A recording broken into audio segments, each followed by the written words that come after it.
Ժողովուրդ ջան, այս ընթացքում եկել եմ մի շարք եզրակացությունների եւ կարծում եմ դուք նույնպես պետք է իմանաք դրանց մասին։ Անցյալ շաբաթ ասուլիս տվեցի եւ ասացի, որ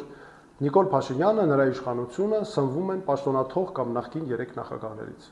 Եվ որ երկրում ստեղծված է փակ համակարգ, որը մեզ պահում է անցյալում, եւ այդ համակարգի կողմերը առանց իրար գոյություն ունենալ չեն կարող։ Եվ հատուկ շեշտեցի, որ թեև դա պաշտոնաթող նախագահների իրավունքն է, բայց եթե նրանք կամ նրանցից որևէ մեկը որոշի մասնակցել 2026 թվականի ընտրություններին,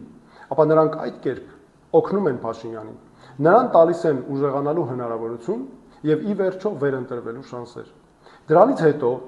ամբողջ համացանցը ողողվեց կազմակերպված ֆեյքային սպառնալիքներով ու վիրավորանքներով։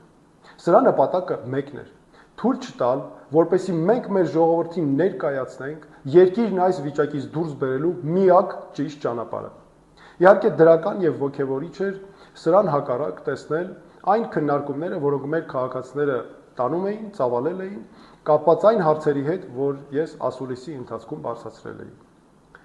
Այս ընթացքում ես ունեցել եմ մարզային այցեր, հանդիպումներ գյուղերում, քաղաքներում, Երևանում։ Ուզում եմ շնորհակալություն հայտնել մեր ժողովրդին աջակցության համար, շնորհակալություն հայտնել այն առաջարկների համար, որ մեզ ներկայացվեցին։ Ես ուզում եմ խնդրել, որպեսզի դուք շարունակեք ձեր առաջարկներ ներկայացնելը։ Մենք դրանք անպայման հաշվի ենք առնում եւ դա մեզ միայն ուժեղացնում է։ Եվ ուզում եմ հատուկ ասել, որ այս հանդիպումները ապացուցեցին, որ մեր ժողովուրդը ապագա կամ հույսեր